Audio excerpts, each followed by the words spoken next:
Twongeye umunsi kubasuhuza, twizere ko mumeze neza. Tumaze igihe twigisha ibintu bitandukanye, bake bakurikirana ibi biganiro, twizere ko bagerageza gukoresha ibyo tubabwira.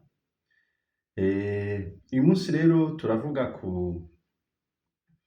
ku nyicamubiri karahabutaka nanone zatewe mu bantu, ikintu ahanini zikunze gukora n'icyo zari zigamije.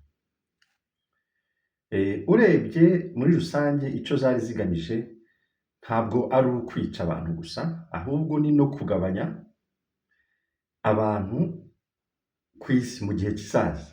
Ubundi ubusanzwe ni uko mu myaka yashize abantu bagiye babivuga bati oya, bitewe n'imyigishirize, burya ibyo twiga ni ibidukoramo abantu bazakorera sisiteme, ntabwo ari ibidukoramo abantu bazabaza ibibazo sisiteme. Ni ukuvuga ngo ibyo sisiteme ivuze byose baba bagomba kuvuga yego, nicyo abantu bigira, gukorera inzego no kuyoboka inzego. Niyo mpamvu nta wibaza inyicamubiri karahabutaka zisanzwe ziterwa abana icyo zigamije, kandi muri make ishoje icyo zigamije ni ukugira ngo bampatse ibihugu bakomeze baducuruzaho imiti, kuko b'abana iyo barwaye niho imiti iva. Ni indwara rero babateramo bakivuka kugira ngo bo bakomeze bakorere amafaranga mu bihugu byacu. Nta kindi, narindi kureba ikiganiro umuganga Dr. wo muri Canada avuga ko afite abana 5 nta n'umwe yegeze atera, ni ukuvuga ngo inkingo z'abana, abana be nta n'umwe bigeze barutera, kandi ntibarwara, kandi bameze neza, kandi urwego rw'ubuganga yize asobanukiwe n'ibyo twita inkingo mu buryo buhagije, afite amakuru mu buryo buhagije. Abantu bacu rero iyo bivuze baravuga ngo okay, wayobye, wagize gute, ariko inkingo batera abana nizo zituma abana ahanini basigaye bafite ibibazo bafite. Uyu munsi rero turavuga ku nyicamubiri karahabutaka, ziriya zirimo ibirungo bigiye bitandukanye, ibirungo bya spike protein, ibirungo bya perchlorate twavuganye ko yavuye mu mugabane w'umutuku, harimo muri Mars, ni amabuye y'ubwoko bita rigorite, noneho bakavanamo iyo product bakaza bakayivanga n'ibyo bita za E6 ni ukuvuga ngo ni ikirungo cyangwa se icyo bita protein kigira amavirusi bita papilloma viruses cyangwa amavirusi ya papilloma, bakongera bakavanga n'ikindi bita SV40 cyangwa se amavirusi yo mu bwoko bwa 40, mbese bakavanga n'uruvange ku buryo nibigera mu mubiri bizahita bikora icyo bashaka ko gikora. Mucyo rero bashaka ko gikora harimo kwangiza sisiteme y'imyororokere, si ukwica abantu gusa, harimo kwangiza sisiteme y'imyororokere, icyo nakwita imiyoborantanga. Imiyoborantanga burya itangirira mu bwonko, aho akayoborantanga bita hypothalamus gatanga komande ku cyo bita pituitary gland. Ako kayoborantanga kagakora intanga izo twita ASTH, cyangwa se mu magambo y'icyongereza icyo twakwita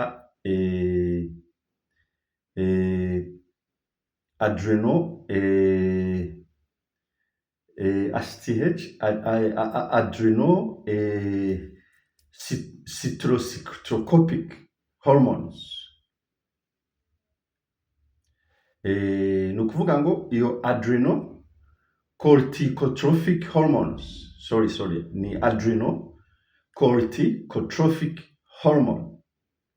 Iyo adrenocorticotropic hormone rero, cyangwa se ubwo bwoko bw'intanga, bukorana cyane cyangwa budatanga nabwo komande ku cyo bita adrenocortex iri hejuru y'impyiko cyangwa se adrenal gland, umuyoboro w'intanga ufasha impyiko mu mikorere yayo y'intanga. Nibyo havamo intanga ngabo, bikongera igakorana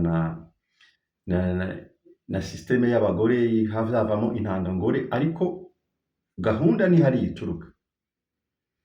Si ibyo gusa ifasha gukora n'ibyo bita yin fluid. Yin fluid ni ukuvuga ngo ni imisokoro ijya mu magufa hose.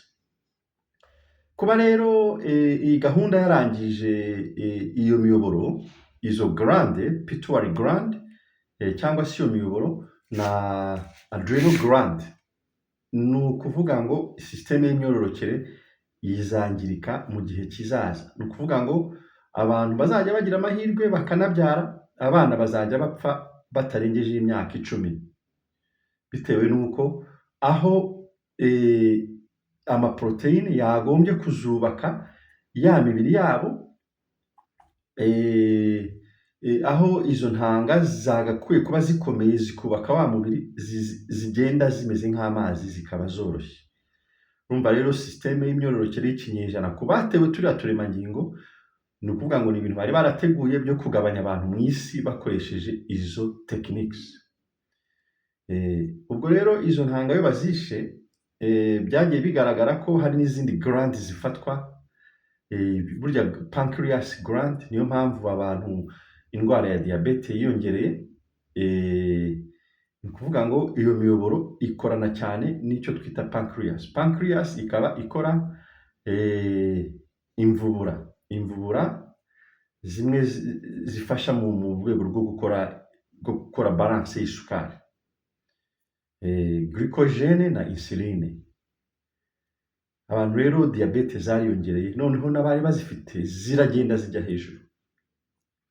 Si iyo miyoboro gusa, twagiye tubona n'imiyoboro itandukanye. Mugenda murebe video za kera, twagiye imiyoboro itandukanye mu cyaterwaga n'icyo bita immunoglobulin class 4 cyangwa se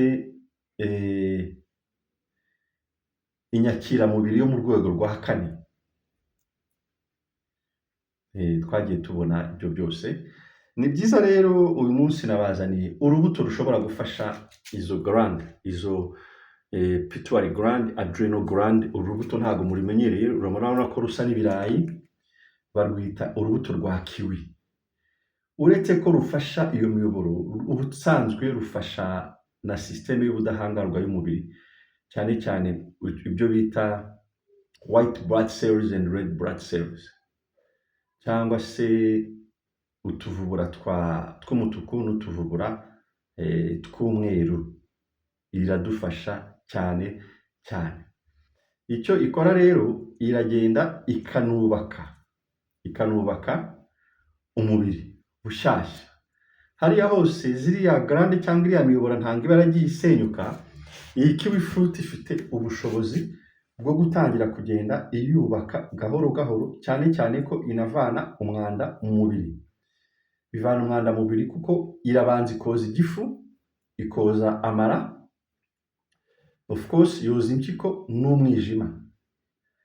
Kiwi fruit abantu benshi bakunze kuyikoresha cyane cyane mu bihugu byo hanze, bayikoresha kubera umutima, indwara z'umutima, umuvuduko w'amaraso, byo bita high BP, high blood pressure cyangwa se umuvuduko wo hejuru, nibo bakunze kuyikoresha cyane kuko irabafasha. Ariko ikora n'ibindi, ifasha mu ngingo z'umubiri. Kiwi ifasha ingingo z'umubiri cyane cyane ko uwo musokoro uva mu ngingo ukorerwa n'ubundi mu mpyiko, bifashijwemo cyane n'uriya muyoboro twabonye adrenal gland uri hariya hejuru. Adrenal gland rero kuba yangirika bikaze cyane, byagusaba gufata kiwi mu bwinshi, ji yayo nibura ukayinywa nk'iminsi 44 kugira ngo ibyare umusaruro.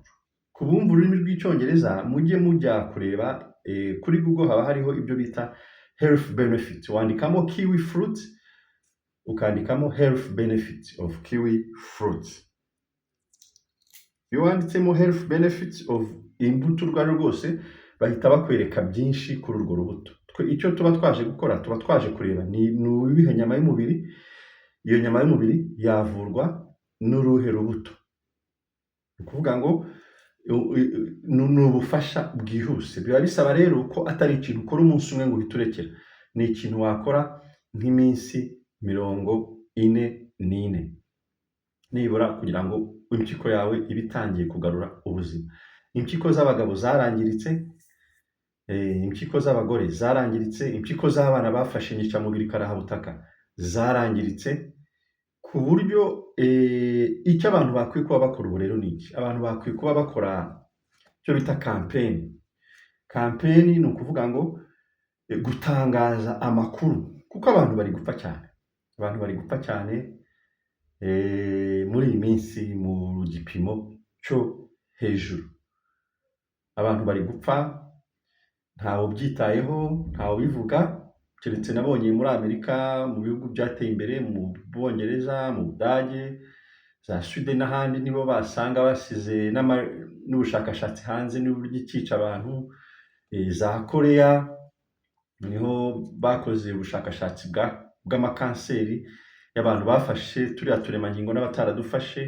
Ariko iwacu muri Afurika abantu barapfa cyane, mu Rwanda abantu barapfa, Uganda abantu barapfa, Kenya abantu barapfa, ntawe ubivuga, abantu baraceceka. N'abariya bari mu nzego z'ubuyobozi ntabwo batuma amakuru asohoka, kubera ko usanga minisiteri z'ubuzima bwacu atari minisiteri urebye zirinda abaturage, ahubwo ni minisiteri navuga ko zifata amafaranga, abaturage bakaba nk'imbeba zo muri laboratoire. Iyo babonye amafaranga avuye mu bihugu byo hanze, kubera ko ibihugu byacu birakennye, ibyo abaturage bari bikorweho byose barabyemera. Urumva rero wa mugani wa mwenyewe, kwibohora birakomeje.